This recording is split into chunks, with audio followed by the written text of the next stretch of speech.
وا خەریکە 11 ساڵ بەسەر قەیرانی سووریادا تێپەڕ دەبێ بەبێ ئەوەی هیچ ئاسۆیەک بۆ چارەسەری سیاسیانی ئەو قەیرانە خوێناویە هاتوێتە ئاراوە، هەرچەندە کۆمەڵگەی نێونەتەوەیی هەوڵێکی زۆریش دەدا تا بە ئاشتیانە ئەم خوێن ڕژانەی ناو سووریا کۆتایی پێبێت. ئێمە پیشنیازەکانی ساڵی 2016مان دووبارە دەکەینەوە و هەتا ئیستاژ هیچ بەرەو پێشچوونێکمان نەبینیوە لە دۆسیەکانی وەک ڕاگررتنی تونند و تیژی دژ بە خەڵکی سڤیل و نیشاندانی خواستێکی باش لە بەرامبەر دانوستانەکان بۆ چارەسەرکردنی ئاشتیانەی ئەم قەیرانە یان زەمینە ڕەخساندن بۆ هاوکاریە مرۆیەکان، ڕاگررتنی بەدکاری دەڕەندانە بەرامبەر زیندانی کراوان و دابینکردنی خزمەتگوزاری تەندروستی بۆیان و هەروەهاش ئازادکردنی ئەو سووریانەی بە هەڕەمەکی گیراون و دادگایی نەکراون. حکوومەتەکەی بەشار ئەسەد بەردەوامە لە سەرکوتکردنەکانی خۆی بەبێ گوێدانە بە هاو پرەنسیپە مرۆییەکان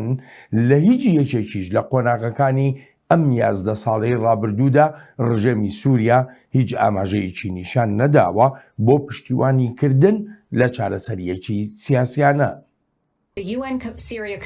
کۆمیتەی لێکۆڵینەوەکردنی نەتەوە یەکگرتووەکان بۆ دۆسیەی سووریا بەڵگەی هەیە بۆ خراپتربوونی ڕەوشی مافەکانی مرۆڤ لە سووریادا، ئەلبەت بەهۆی کوشتنی بەمەبەست دەستگیرکردنی هەڕەمەکی و بێسەر شوێنکردن و بەکارهێنانی تاکتیکانەی گەماڕۆدان کە وەک سزای بە کۆمەڵە بە بارمەتەگرتن و ئەشکەنجەدان. حکوومەتی سووریا بەردەوامە لە پێشێلکاریەکان و بە ئاشکرایش گاڵتە بە هەوڵەکانی کۆمەڵگەی نێونەتەوەی دەکا بۆ گەیشتن بە چارەسەریەکی سیاسیانەی قەیرانی سووریا.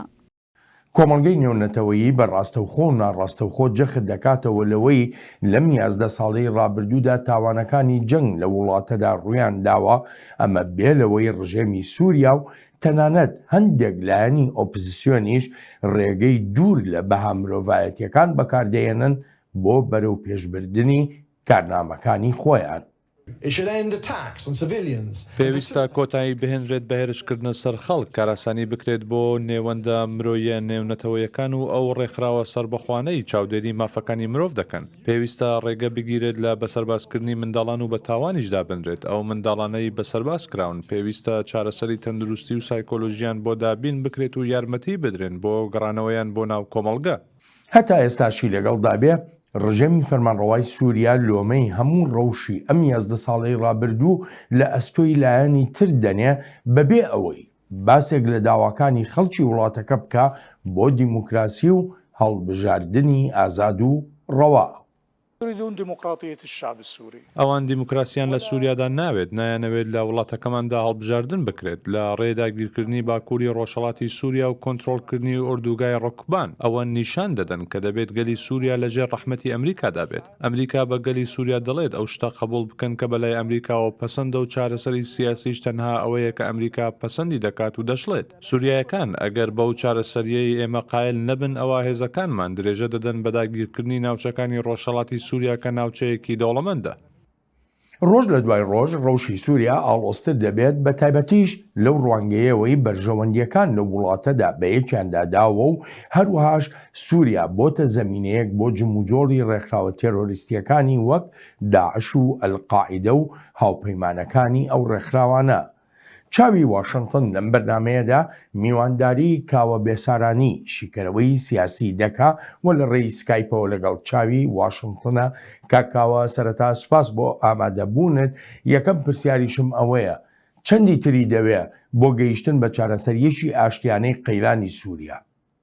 زۆر سپاس کاک بەڵێن و زۆر سپاس بۆ بەرنامەکەتان. لە ڕاستیە ناتوانانی ئەوە 11 ساڵ تێپەڕی دوای کوشتنی بنیاربوونی نزیکەی ملیۆنێک کەس، پەرتو بڵاوبوونی زیاتر لە 3 تا 4 ملیۆن سووری لە ناو لە دەور وڵاتانی دەوروپشتی و لە جیهانە، با بڵێین پارچە پارچەکردنی خاچی سووریە بەشێکی لە ناو بەدەست تورکەوە لە تورکیا و عەفرین و ئەولا بەشێکیان بەعدە قاعدەی ئەمریکی، بەشێکیان لە دەست بەرەی کوردایە و وەزعی اقتصادیش ڕۆژ بە ڕۆژ خراپتر ئەبێت، بەتابەتی دوای قانونی یاسای ترامپ کە داناکە داینا یاسای قەیسەر کە تیایسا و بە شێوەیەکی ڕاستە و خۆ هەموو اقتصادی سووریای ئینهیار کردووە وای لاتوە مەسلەی کارەبا و بەنزین و نەوت و ژیان پرسایی بووە و نظامی بەشار ئەسەد تەنها لە ئەتوانی بڵێ نزیکەی لە 1/3 سووریا زیاتی بەدەستەوە نییە ئەوەش بەشێکی ناو دیمەشقە و طرابلسە و ببورە تەرتوسە و لازقی و باسیش ئەو باتی شوێنانەیە بەداخەوە هیچ شێوەیەک ناتوانێت هیچ چاودێرێکی سیاسی بتوانێت ئایا چاودی هیچ زەمانێکی بۆ دابنێت تاکوکێ ئەم کارە ساتە مرۆڤیە بەردەوامە بێت بۆ سووریا کەوتۆتە جەنگێکی بەشێک لە جەنگی شەڕی ساردی جیهانەوانێ کە بەرژەوەندی ناوچەکە و بەرژەوەندی تائیفی و بەرژەوەندی ئیقلیمی و بەرژەوەندی جیهانی ئەلەوێ خۆ دۆزیۆتەوە لەلایەکەوە ئەمریکاکەوە قاعدە ئەسکەری خۆی داناوە لەولاوە کە تورکیا بابلێت ئەتماعی هەیە لە بەشی ڕۆژئاوا لەولاوانێ ئێرانکەوە هەیە لەولاوە رووسیاکە هەیە لەولا بەشدارەکە هەیە هەموو لایەکەوانن دەستی تێبڕێتەوە کەەوە ئەوێ باشیک بێتوانێت لێستادا دوو جۆر پرۆژە هەیە بۆ چارەسەری قەیرانی سووریا یەکیان پرۆژەکەی نەتەوە یەکگرتوەکانە کە ئەمریکا پشتیوانی دەکا ئەوی تریشیان پرۆژەی ئەستانەیە کە ئەکرێ بگوترە رووسیا پشتیوانی لەو پرۆژەیە دەکا بەڵام هەتا ئێستا ڕایەکی ڕاشکاوانە لە حکوومەتی سووریا خۆیەوە ناتوەتە ئاراوە سەبارەت بە هیچێکە لەو پرۆژانە بە تایبەتی جۆرێک لە پشتیوانی پرۆژەی ئاستانە دەکا بەڵام پرۆژەی ئاستانە دەبێتە مای چارەسەریەکی بنەڕەتی بۆ ئەم قەیرانە ئاڵۆزە پرۆژەی ئەستانە شیشی موسمیە بەرز بێت و داڕستەوە بە جۆرەی پەیوەندەکانێک ئەکرێتەوە لە ناوچەکە بە تایبەتی بینی تورکیا و رووسیا بێتوانێ کەوا تا حدێ تەسیری هەیە ئەتواننکەوە با بڵین پاشقل لەکتری بگرن و یەکترکەن و یەکەوە شتێ بەڕێگاوە لەبەرەوە تا ئێستا ئەو پرۆژە ئەستانەیە ساردە ناڕۆ بەڕێگاوە مردووە بێتەوە پرۆژەیەک نەتەوەی گرتوەکانیشکەوە پرۆژێکی سیاسیە داواکەوە هەموو لە کۆبێت و با بڵین دەستورێکی دابرێت و هەڵبژاردنێ بکرێتەوەێ ئەوەش جارێککە ئێرادەی سیاسی نییە نە لە ڕزاین بەشار ئەسەدەوە نە لە رووسیا و نە لە ئەمریکاوە بە شێوەیەک بتوانێت پاڵپۆشی بگرن خاڵێکی سەرەکی هەیە لێرا کاک بەڵێن ئەگەر بێت و رووسیا و ئەمریکا یەکەم ڕێنەکەون لەسەر ئەم پرۆژێکی سیاسی ئەستانە بێ یان ئەوەی جنێڤ بێ یان شوێنێککە بێ وەزعی سووریا بەم شێوە ئەمێنێتەوە ڕاستە ئێستا بەشار ئەسەد نەختی باشتر بووە بەهێزتر بووە لە جاران بەڵام زۆر لاوازە اقتصادی و لاوازە هیچی بەدەستەوە نەماوە هیچ هیوایەک نییە ئەگەر بۆ چارەسەری سیاسی ئەوەی جنێڤ ئەگەر بێت و ئەو ڕێکوتنە دەبێنە نەبێ لە ئەو دوڵاتە لێرا خاڵەکەیە بارودۆخی وەزعی دۆخی رووسیا و ئەمریکا بەهۆی ئوکرانیەوە زۆر خەتەر بووە ئایا ئەم وەزعی بارودۆخی کە ئیستا ئەکرێت لە بینیەکەوە بەرەو باشی بڕوە بەرەو چارەسەرکردنی مەسلەی ئوکرانیا بڕۆ تۆ بڵێ مەسلەی سووریاش بێ بەشێک لەو ئیتفاقاتی کە ئەکرێت دوای ئەم ئەتفاقا بە دووری نازانم ئەگەر بێت و قەیرانی ئوکرانیا چارەسەر بکرێت بە شێوەیەکی دەوڵەماتی و کە ئەبێت چارەسەر بکرێت دیپلۆماسی و کەم بڕام نییە بە شێوەی رووسیا پەلاماری ئوکرانیا بەچکۆڵا کەنێ وڵاتێکی گەورەی و چیوە زەحمەتزانین دوور نییە بە قسە حاڵاتە بەشێک لای خوارەوە قرمەوە بچێت ناوەوانەیە بەڵام لەوە تێناپەڕێ ئەگرێتەوە بۆ ناحی دیپلۆماسی و ئایا ناحی دیپلۆماسی ئیمکان هەیە مەسەلەی چارەسەری سیاسی سووریاش بێتەوەکایە ئەوە با بڵین چانسێکە کە ئەکری بەڕێگاوە ئەگەر یارمەتی لە هەر ئەگەرێکیان ئەگەر چارەسەر هاتە ئاراوە جا ئەستانە بێ یا پرۆژەکەی نەتەوەیە گرتوەکان بێ مەرجە بەشار ئەسەد وەکو ڕژێم وەکو سەرۆکی سووریا ببێتە بەشێک لەو چارەسەرە بەشارە مێنێتەوە لە مەرحەلەیەکەمە ببێ بە بەشێک لەو چارەسەر لە مەرحەلەیەکەمە بەس لە مەرحەلی دوایە نابێت ئەبێ بڕوات لە زۆر هەوایە وەلو بڕوایم رووسیاش مستعیدە تەصحیح پێ بە بەڵام جارێ نائوێ ئەو وەرەقی بەشار ئەسەد پسووتێنیە ئەگەر بێت و شتێکی مەلموسی وازەح نەبێ بەرامبەرەوەکەوە چۆن چ نەخشە ڕێگایەک دروزەکرێ چۆنێتە پێشەوە چ سیستمێ دوور دەکرێت چ ئێنە پێشەوە لەبەرەوە وڕقی بەشار ئەسەد لە سەرەتاوە ئەمێنێتەوە مەدای دوورتر بڕواناکەم مەجای مانەوەی هەبێ بەڕێ من بە بۆچوونی من باشە کاکاو ئەکرێوە لە جەنابەت تێبگەم کە پێم بڵێ ینی شیانێک هەیە ئەزمموی سەدام حسێن لە ساڵی 1990 بۆ 2003 جارێکی تر دووبارە بێتەوە لە سووریایە ئەزمونەکە جیاوازە لێ فاکتەری رووسیا هەیە ناو سووریا هەیە فاکتەری رووسیا لە عراق نەبوو و فاکتەرێکی عسکەری بەهێز هەیە کە بەشار ئەسەدی هێشتۆتەوە لە مۆڵدوواکەیە ئەگە ئەوە نەبووایە ئەو ئەزمموی سەدام احتمال ئەگەرێکی زۆر بەقۆ دەبوو و فاکتەری ئێرانیش لەکایە هەیە هەرچەنە رووسیا زۆر بێتاقەت و تووڕێ لە دەوری وەزمموی ئێران لە ناوچەکەچکە ئەزممونێکی ئایدۆلۆژیە شیعیزمە ئەوێ کۆنتترۆلەی خۆی بکە و بابرین هەدەف وشتی خۆی هەیە کە زۆر جاریش تەقاتۆعەکە بەرام لەگەڵ نەخشەی رووسیا و بۆشە رووسیا بەعدجار چاو جۆنایەتە هێرشەکانی ئیسرائیل و مەجال بە ئیسرائیلەکەوە ئیشی کاری خۆی بکە دش بە حیزبەڵڵا دش بە بەحزی گروپاتی کە لەسەر ئێرانە بەشێکە لەو تەناقضاتنی کە وجودی هەیە بەڵام مۆسکۆ دەرفەتیشی داو بە تورکەکانیش لە سووریادا بەو شێوەی دەیانەوێت ڕەفتار بکەن هەروەها بە ئێرانیش جیاوازە بین تووشیا و ئێرانە دەرفەتەکە جیاوازە بە جۆرەی مەسلحەتە دەرفەت یەکەم کێرا بوو بە تورکیا چکە تورکیا سپۆنسۆرێکی سەرەکیە بۆ زۆر گروپاتی تەرەرست بۆ زۆر گروپاتی لە داعشا بێ لە جەبهە نەسرە بێ لە گروپاتی تورکمانی تونڕەو بێ لە چەکا لە شتال هەمووتکە لەبەرەوە دەرفەتی کە رووسیاوێتی بە ئەوێ جیاوازە دەرفەتی لە دەرفەتی ئێرانە بۆ دەرفەتیاتکە پشتگیری بکە کە وەختی هێزی ئاەت قەزەی جێیشە هێنایەتی مێلیشیاتی ئێرانیەکەوە بتوانێت بەڕاستی جێشی سووری هیچی نەمابوو لە حقیقەتە بەڵام ئەو دەرفەتی لە تورکیا لە بین تووشیا و رووسیا شتێکی موقەتە لە گۆڕانکاریایە بۆ نمونە لەم بین شەڕی ئەگەرەمەوە سەر ئۆکرانیا جارێشکە ئۆکرانیا درۆنیە بە تورکیا درۆنیە بە ئۆکرانیا کە ئەمە بۆتینی تووڕە کرد و پێوت پرۆڤۆکەتیڤ ئەمە شەشی ئیستفزازە بۆ رووسیا و رووسیا برەوە بە دووری مەزانە حەقیشی لێ بکاتەوە لەبەرەوە ئەو دەرفەتێک هەیە لە بین تووشیا و لە بینی رووسیا لە گۆڕانکاریە لەم ڕۆژۆ بە ئۆڕۆژە لەگە جیاوازە هەردووشی ئەگۆڕێ ئەگەر بێت و رووسیا و ئەمریکا و وڵاتانی بدە ڕێککەوتنیشی بکەن لەسەسە چۆن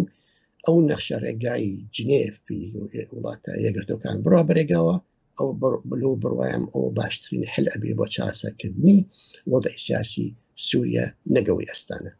جەنابەت ئاماژە بەوە دەکەی کە تورکیا پشتیوانی لە ژمارەیە لە ڕێکخراوە تێرۆریستیەکانی ناو سووریا دەکا بە هەمان شێوە کۆباری ئیسلامی ئێرانیش ڕێکخراوێکی تێرۆریستی وەکو حیزبوڵڵا بەکاردێنێ لە سووریادا بۆ درێژەدان بە تەمەنی ڕژێمەکەی بەشار ئەسەد چ جیاوازیەکەیە لە نێوان ڕێکخراوێکی تێرۆریستی سونە لەگەڵ ڕێکخراوێکی تێرۆریستی شیعەدا ئێران بە حیزبڵڵا ناڵێت تەرۆریست احتمالە وڵاتانی ئەوروپی یان وڵاتانی بابڕی ئەمریکا حیزبڵڵا لیستی تەرۆریست و بەڵام لەبەر ئەوەی کەوا ڕێکخراوێکی میلیشیای سیاسیە و نفوذێکی بەقووەت و زۆر بەهێزی هەیە لە باشووری لوبنانە ئەو تعریفەی تەرۆریستی کە لەگەڵ بەسەر داعش ئاکرێ زەحمەتە بەسەر حیزبڵڵا بکرێ بێگومان ئەو کارانی کەیکەن بەشێکە لە بەرنامەی ئێران بۆ بەڕاوبوونەوەی نفوذی خۆی و شیعزمی بەڕاوبوونەوەی شیعە لە هەموو ناوچەی بگرە لە یەمەنەوە بۆ لوبنان بۆ عێراق بۆ سووریا بۆ هەموو بەشەکانی بێتوانێ ئەمەش بەشێکە ئەکرێت لە ضمنی ئەو ئیتفاقاتنی کە دوور نییە جاریش کە لە ڤێنا ئەکرێت لەسەر مەسەلەی ئۆتۆمی ئێران ئیشکە لەو مەرجانی کەەوە ئەمریکا دایبنێ بەسەر ئێرانە کەەوە کەمکردنەوەی با بڵێن ڕۆڵی ئەم گروپە سیاسیانیان ڕۆڵی ئێران لە پشگیری ئەمانە ئەوەی کە بیستمان لێرە پێ چەند ڕۆژەدەوە پێش و سێر و وەزیری دەرۆی ئێران باشکراوتی ئەگەر ئێمە ئامادەین کەەوە دانیشتنی ڕاستە و خۆ لەگەڵ ئەمریکا بکەین بەرامبەر حلی زۆر مەشاکل ئەمە با بڵین هەنگایەکی سەیرە کەوا بۆ شیوەیەت پێشوانێ ئێران وڵاتێکی اقتصادی خراپە هەیە ناتوانێت تا بەردەوام بێ ئەمریکاش هەموو چارەسەکە بەدەستەوە نییە ئەوێ بە دوای حلەکە بڕۆ ئەوەی کەەوە مشکلی هەیە حالیین لە گۆمایەکە ماوەتەوە ئەمە زەرمەند بێ خەڵکەکەی سووریا و بە هەموو بەشەکانی وانە کاکەوە من دەگەڕێمەوە بۆ لات و قسە و باسمان هەن لەسەر دیاردەی تێرۆریزمە لە ناو هەلومەرجە ئاڵۆزەکەی سووریادا و هاوکاتی هەڵکشان و داکشانەکان لە قەیرانی سووریادا زەمینەیەک ڕەخسا بۆ تێرۆریستانی داعش و ڕێکخراوەکانی تری هاوشێوەی داعش تا خۆیان ڕێک بخەنەوە تەنانەت لە ناو ئەو زیندانانەی تیایدا دەست بەسەرن خانە نووسوەکانی داعش بە ئۆتۆمبیلی گولە نەبڕ و هێرشبەری خۆکوژ پەلاماری زیندانی سەناعە دەدەن لە ناوچەی غوێران لە شاری حەسەکە تا کاتی تۆمارکردنی ئەم بەرنمەیەش هەوڵەکان بەردەوامن بۆ جێگیرکردنەوەی باری ئاسایش لە حەسەکە و ناوچەکانی دەوروبەریشی گۆری تەخمینێ مە کەسن ئێریشکار ژمارەوە حشتێ حتا سەدیە سەد و دەهایە گۆری بیشەرێ گۆنها درێژ دکێ ناڕەوشە داویژی بوی شەکلیە ینی تەمامی هێزن مە ئێ ئۆپەراسیۆنێ هەندروێ تاخە زهور دا دوده چرو پفچونکی دنه جبر جه هری زیاده گواشانه خاطر ده بشارتیه لیل کلک آوی هنک مبنى انشاء الكلك زندان غويران هنا قولورج انشاء برمزنن قدور دجوار وقت تحسينه کی باش هاتیه شرو پفچونشی قدمه وردت چی بەپی ڕاگەیەنراوەکانی هەسەدا سەدان تێرۆریستان خۆیان ڕادەستی هێزەکانی سووریایی دیموکرات کردووە و ڕەوشەکەش بەرەو ئارامی دەڕوات و توانراویشە کۆنترۆڵێکی تەواوەتی شوێن و دامەزراوەکانیش بکرێنەوە. ئێستا داعش هە لە ناو زیندانەکەدایە بێجگە لەوێ لە هیچ شوێنێکی تر نەماون کۆلیژەکە و باڵەخانەی دامەزراوی کشت و کاڵی و سایلۆکان و ناوچەکانی دەوروبەریشی کۆنترۆڵ کراونەتەوە جا ئەوەیە هێشتا لە ناو زیندانەکەدان و ئێمەش گەمارۆمان داون نکۆڵی لێ ناکەم کە چەکیان پێە بەڵام ناتوانن هیچ شتێک بکەن چونکە لەوانەیە فیشەک و گولەیان پێ نەمێنێت و ئیتر نەتوانن شەڕ بکەن. هاوپەیمانێتی بە سەرکردایەتی ئەمریکا لە وەتای ئەو هێرشە تێرۆریستانەوە بۆ سەر زیندانەکەی حەسەکە لە ڕێی هێزی ئاسمانیەوە پشتیوانی لە هێزەکانی سووریای دیموکرات دەکات. دوایی ڕاگەیاندنی ڕووخاندنی دەوڵەتە خەلافەتیەکەی ئەبوو بەکر البەغدادی بە هەزاران دیلی داعش لە گرتوخانەکانی ڕاونەتەوە و بەردەوامیش بەڕێوەبەرایەتی خۆسەری داوای لە کۆمەڵگەی نێونەتەوەیی کردووە تا داعشە بیانیەکان بگوێزرێنەوە بۆ وڵاتەکانی خۆیان. داعش هەرتەنها ئەوە نییە بوونیان لەسەر زەوی بێت بەڵکو لە هەزری خەڵکیشدایە و ئەمەش کێشەکەی ئێستایە هەزاران زیندانی کراوی بیانی نەگەڕێنراونەتەوە بۆ وڵاتەکانی خۆیان چونکە وڵاتەکانیان نایەنەوێت وەریان بگرنەوە و ئەمەش کێشەی وەک ئەمەی ئێستا دروست دەکات. کاکاوە بەڕای جەنابەت چ شتێک لێرەدا بە هەڵە ڕۆیشت بە تایبەتی لە ماوەی ئەم چەند ساڵەی ڕابردوودا کە ڕاگەیەنرا دەوڵەتە خەلافەتەکەی ئەبوو بەکر البەغدادی وێران بوو لەناو برا بەڵام لە ئێستاشدا دەبینین جموجۆڵی داعش یا تەنانەت ڕێکخراوە تێرۆریستیەکانی تریش زۆرن بۆ نمونە لە وڵاتێکی وەکو سووریادا چ شتێک بە هەڵە تێپەڕیوە تا ئەم ڕێکخراوانە بتوانن بەردەوام بن لە جموجۆڵ. بەڵێ سێ خاڵی سەرەکی هەیە کاک بەڵێن لە مۆزەتێکەوە توانێت داعش بمێنێتەوە و بژێتەوەێ یەکەم مانەوەی ئەو وڵع سیاسیە ئەمنیە ئابوووریە اقتصادیە ئیجتیماعی کەوا دوای ڕوخانی نەمانی داعش وەڵعێکی خراپێ سووریا کەواکو باسمان کرد پێشترەوانی ئەم وەزعیکەوا بۆ شوەیەکە بمێنێتەوە ئەمە زمینەیەکە زمینەیەکی دروست کردووە کە داعش بەردەوام بێ ڕاستە عسکەریین با بڵین شکەنراوەش کەس بووە خاصن لە ڕەقا و لەمدا و لە بۆ بەکری بەغدادی وشتە بەڵام هەموو زمینی سیاسی و ئابوورەکەی ماوەتەوە کە داعشی دروست کردو کە فکر کە ئایدۆلۆجیە هەتاکو ئەو نەکرێتەوەڵێ ئەوە چاک نەکرێت داعش ئەمێنێتەوە بۆ اتجاه ئەمریکا دووەمیشان بەڕاستی مەسوودێکی گەورەیە لە وڵاتانی ئەوروپا ئەوەیە کە بە هەزارەها دیلی بیانی ئەوروپی ئینگلیزی ئەڵمانی فەرەنسی چی هەیە هیچیان ئەمانیان نەبردوتو بەلای خوان بەڵکو بەجیان هێشتووە لەو ناوچەوە خستیانە دەست بە مەسئولیتیاتە دەست کوردەوانێ وەکو کۆمپانیەکی سکیۆریتی بەکاری هێنن ئەو کۆمپانیا سکیۆریتیە بۆ ئەوەی کەوا ئیشی ئەوان بکات تۆ دە 12,000 دیل هەبێ لەوێ بێتەوە ئەی باشە تو ئەم سەدان دیلی خۆتان نابنەوە بۆ محاکمەیەکە شتیکەنەوە بۆ چارێکی بۆ ناکەنەوە باشە بۆ وەریان ناگرنەوە ئەترسن لەوەی دوسێ شت هەیە لەوێتەوە بێتەوە یەکەمیان ئەوەیەکەوە با بڵین ئەڵێن مەشاکلەکان دوورکێتوە نێت و بەلامانە دووەمیشان پەتا بە تەسەوراتی ئەوان ئەگە تا لە دەرەوە حلکرێتەوە باشترە بۆ ئەوەی کەوا با بڵین نێنەوە ناو وڵاتەکانی خۆیان ئەمە گەورەترین بەڕاستی غەڵاتە کە وڵاتانی ئەوروپا ئەیکەن بەتابەتی فەرەنسا ئەڵمانیا بەریتانیا کە ژمارەیەکی زۆریان هەیە لەمانە ئەمە لایەکەوە ئەمە خاڵی دوو خاڵی سێمیشان تا ئێستا بتوێنێتێ تورکیا ڕۆڵێکی مباشری هەیە لە دامی لۆجستیکی ئەم گروپانە ئەی باشە تۆ لە چ ڕادەیەکەوە ئەو پەلاماری کۆبانی ئەیە کە وەختێ پەلاماری داعش لەسەر حەسەد دەکراکرێتەوە چوارەمیش مەسەلەی قەزەی داخستنی سنوور لەگەڵ ڕۆژهەڵاتە لەگەڵ هەرێمی خۆمانە کەوا بۆ ماوەی دوور خۆت زانی پارچی ئەرزی پشکۆلەی لە ماڵتەقای ماوەتوانێت کە پێوتی ڕۆژ ئاوە تۆ لەولا تورکیا لەولاوە بەشار ئەسەد لەولاوانێ خوارەوانێ داعش و شتە بێت لەم لاشوانێ تۆ ئەو لێ دابخرێت باش ئەمە نوعکە لە ئاڵۆقەیەکی سیاسی عسکەری اقتصادی لەسەر ئەم ناوچە بەسیتەوە و لە هەمان کەشدا 12,000 دیلی و نەوەی نوێی داعشت داناوە بین چوارچێکە جگەل لەو هەموو با بڵین خەلای نووسوانی کە هەیە لە هیلەکەیە جا ئەمە بەڕاستی هەموو تەسیرێکی خراپی و ئەمێنێتەوە تاکو ئەمانە چارەسەر نەکرێت ئەم مشکلی داعش ئەمێنێت و ئەمێنێتوانێ ئەوش گەورەی بۆ مەسڵەتی باشە کاوبڕای جەنابێ ڕووداوەکانی حەسەکە وا دەکا وڵاتانی ئەوروپا یا وڵاتانی تر ئەوانەی کە دیلی داعشیان هەیە و لە سووریا دەست بەسەرن بخاتە بەردەم جۆرێک لە پێداچوونەوەی تر بۆ هەڵوێستانی کە پێشتر هەیەیان بووە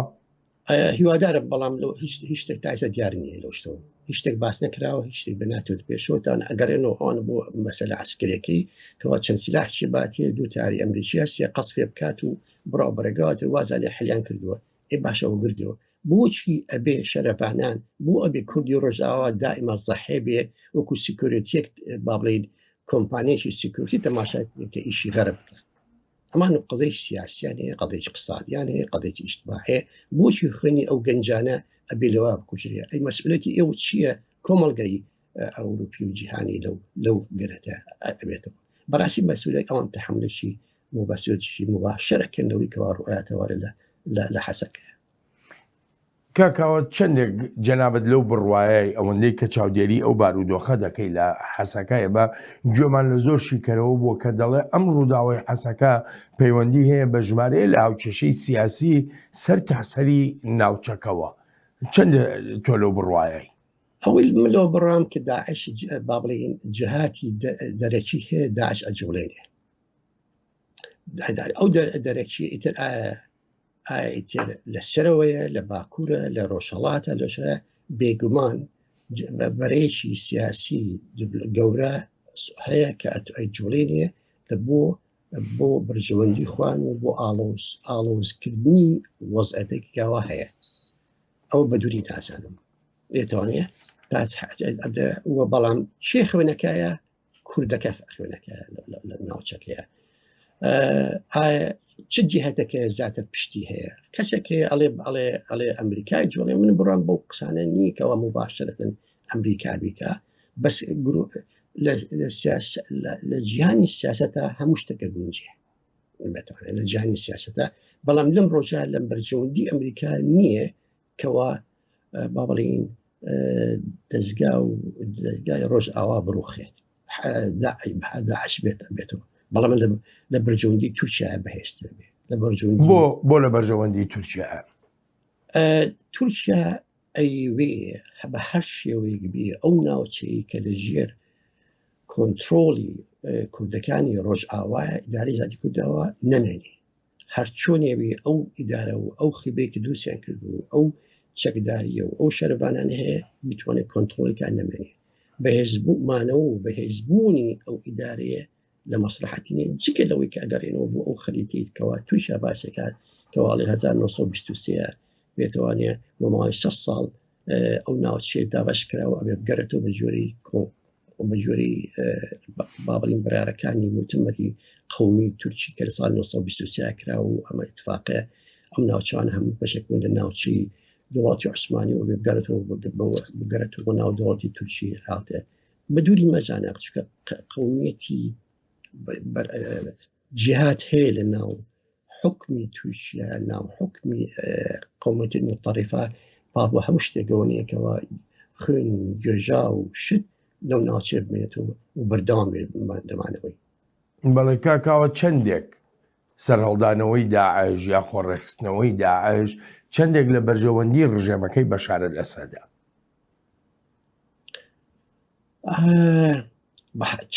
چەند بەرژەوەندی هەبێ ئەوە زەرێژێتی چکە ئەو بەرژەوەندی هەبێ ئەگەر بێت و دژ بە باسی بەرژەوەندی بکرێت کە دژ بە ئیداری کوردە لە کوردی زاتیە لەوێ ئەگەر ئمڕۆ لە حەسەکە هەڵبێتەوە سبێنێ لە حەڵەبیش هەڵێتەوە سبێنێ لە دەرعەشە هەڵەیەتەوە لەبەرەوە ئەو عقلێتی کەوا وابزانێکەوە لە بەرژەوەندی بەسەدا حتى ئەگەر لە ناو ئەمبەر ئەو عقلێتە هەبێت لە ناو نظامی بەشارە بە بۆچوونی من هەمان شتە کە ئەبێت و جارێشکە ئەبێت و بە مەترسێکی گەورە بەرامبەر نظامی ئەسەد خۆی لە هەردوو لاوانێ داعش و فکری و ئێرهابە ئەو ئێرهاب و تێڕێی کە کردوتی دژ بە هەموو لایەکە ئیتر ئیداری کوردی بێ لە بەشار ئەسەد بێ ئەمریکا بێ ئەدا کەوا تووشە بەکاری هێنێ لە مەسلحەتی خۆیە هەر تووشە بە تەنیایە یا وڵاتانی تریشەن کە سیاسەتێکی سونەگەرانەیە لە ناوچەکەدا بەڵام بڵێ ئەکرێشتیوە بەڵام ئەوشی برنەچێت لە مام فترەی ئەخیرە نەختی پەیوەندی بەهێز بوو لەگەڵ وڵاتانی سونە و لەگەڵ عەرەبیا لەگەڵ بەشار ئەسەدا و باسی ئەوەژە کرێکەوە لە کۆنفرانس بۆ مؤتەمەری داهاتووی وڵاتانی دوودۆری قیمای وڵاسای عەرەبی باسی کرێکە احتیمال هەیە سووریا بانگە بەش کرێتەوە داوت کرێتەوە بۆ ئەو مؤتەمەرە بۆ یەکەم جار خۆجزانی چەندها لیقات کراوە لە بینی مسئولین مخابراتی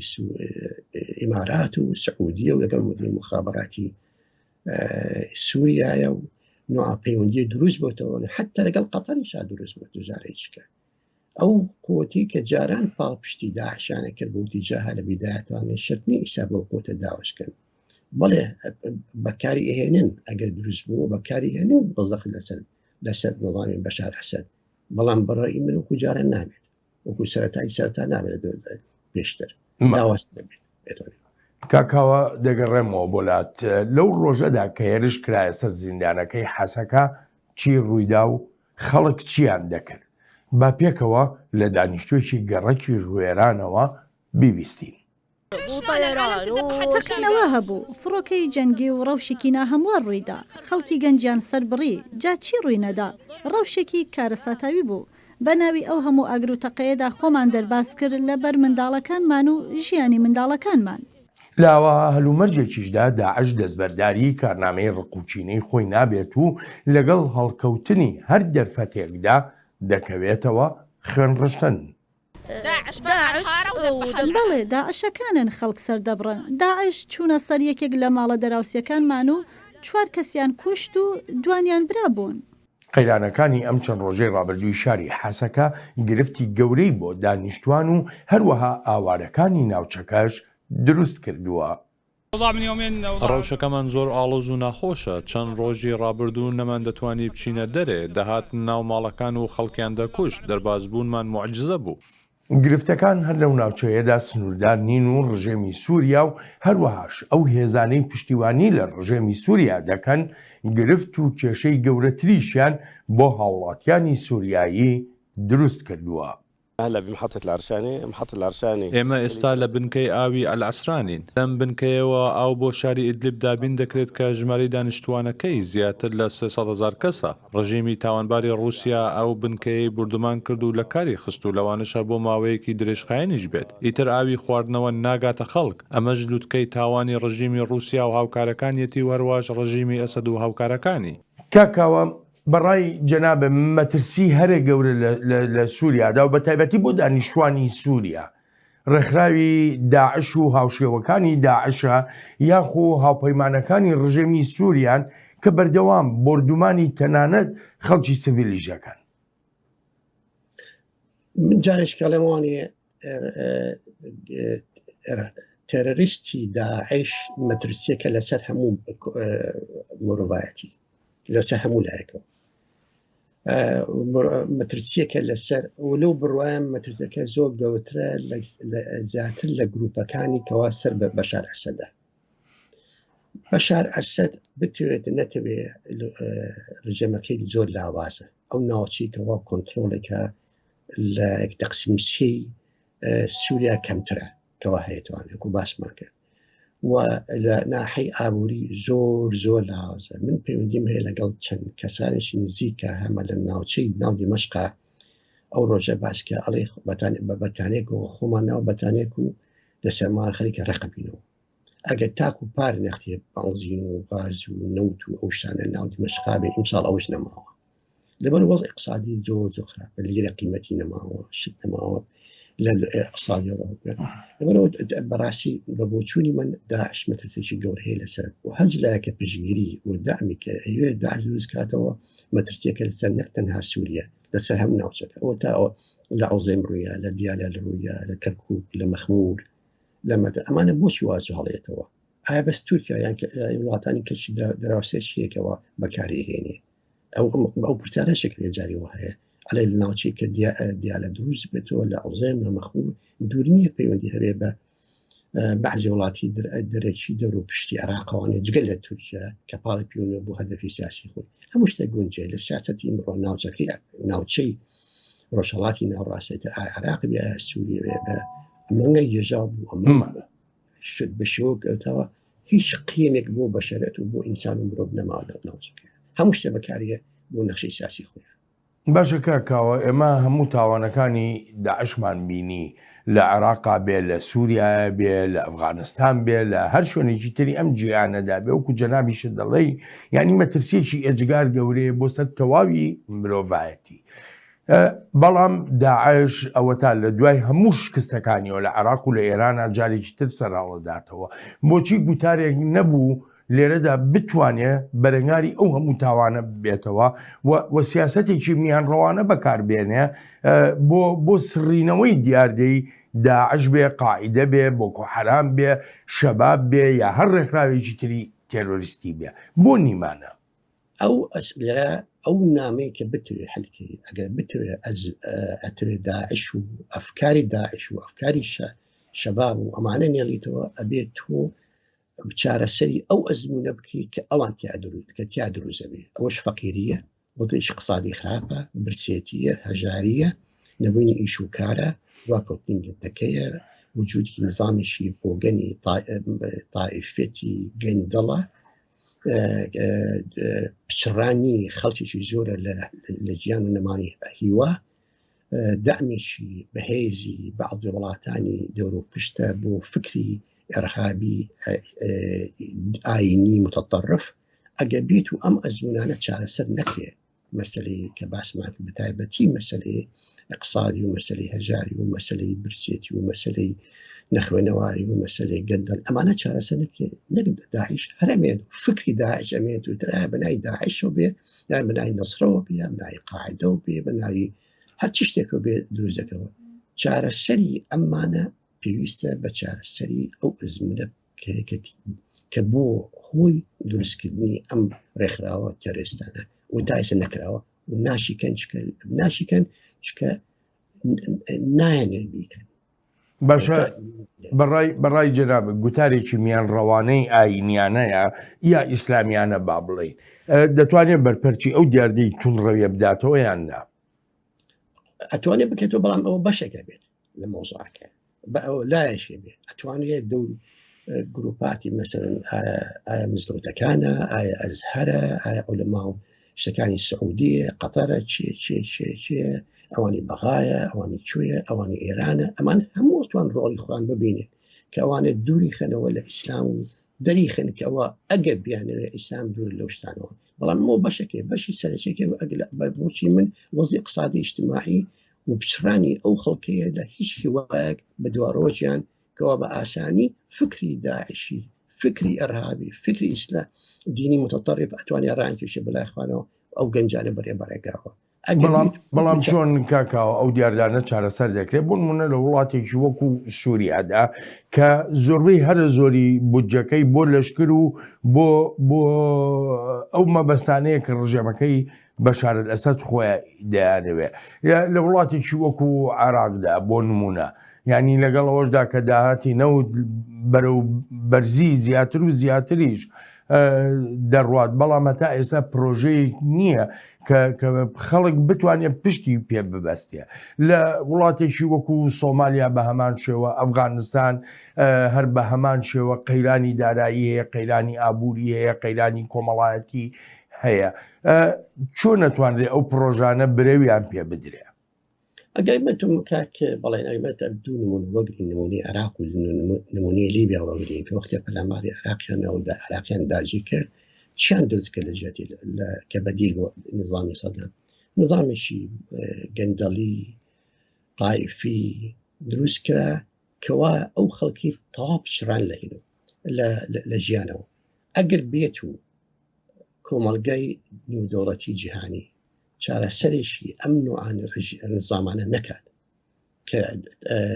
کە ئەگەر بێت و وڵاتانی ئەوروپی و ڕۆژئاوا و بۆ تایبەتی ئەمریکا ڕۆڵێکی تایبەتی نەبینێ لە دش بەم نظام گەندەڵی و فاسید و کەوا دروست بووە دروزە بێت لە عێراق و لە شوێنێکەیە ئیمکان نییە ئەو چارەسەرە بکرێت ئەمە لای کەشوانێ شتێکی زۆر سەرچی هەیە لێرە ئەوەش کەوا ئێمە باسی مەندومەیشی سیاسی اقتصادی اجتماعیەکە ناوچەکە کە ئەوەی ئێبا بەرەگەوە فکری اقتصادی نیو لیبرالیە کەوا ئەوە بۆتە هۆی ئەوەی چی دروست بە جیاوازێکی زۆر فراوان دروست بێت لە مستوای معیشەی بینی زۆری خەڵکەکە لە بینی کەمێتێکی کەوا حکوم ئەبەن بەڕێگاوە کە ئەمەش خۆی لە کارێکی گەورە ئەکا دروزەکات حتا بۆ ناحی هەرێمی خۆمان تەماشایکە کەوا بێتوانێت لەسەر ئەو هەموو باوەڵی نەوتە هەیە ئەو هەموو سەرۆت و سامانە هەیە کەوا هەیە ڕۆژی 500 تا 600 هزار بەرمیل نەوت دەفرۆشیە کەچی ئەزانێ غاز نییە نەوت نییە بەنزین گرانە چیگە بۆچی وایە ئەمە کەواتە بەشێکە لەو سیستمی کەوا هەیە سیستمێکی گەندەڵی و سیستمێکی ئابووری کە لە خزمەتی زۆربەی زۆری خەڵکەکان نییە ئەو فەرقە دروست بێتەوە جارێککە بێتە ئەزمون و زەمینەیەک بۆ ئەوەی فکری تەتەڕف دروست بێتە ناو کۆمەلگاکەیە زۆر بە کورتی کاکاوە گەر پێم بڵێ درێژەدان بە شەڕی تەرۆریزم لە ناو سووریادا چەندێکی تر قەیرانی سووریا درێژ دەکاتەوە وەکو لە سەرەتای بەرنمەکەدا ئاماژۆ پێکرد ینی نازانێ بەڵام ئایا تێرۆریزم کاریگەری ئەرێنی هەیە بەسەر کۆتایی هاتن بە قەیرانی سووریا یا نەرێنیە زیاتر زۆر بە کورتی فەرموو ئەگەر بێت و قەیرانی سووریا بە شێوەیەکی کامل چارەسەر نەکرێت مەترسی تێرۆریست دایمە لێگەرە کاکاوە سپاس و پێزانینم بۆ بەشداری لە بەرنامەی ئەم هەفتەیە چاوی واشنگتندا زۆر سپاس دەکەم دۆ سپاس بۆی وەرکاک بڵێن بەر زۆر سپاس دەکەم ئەڵبەتە عزیزانم سپاسی بێپایانم بۆی ئەوەی خۆشەویستە کە تا ئێستا لەگەڵماندا بوون تا هەفتەی ئایندە و بەرنمەیەکی نوێی چاوی واشنگتن ڕێز و خۆشەویستی ستافی بەرنامە هەروەهی خۆشم بەڵێن ساڵح بەسەر بفەرمونون هەر لە خۆشیە جەتان بێڵی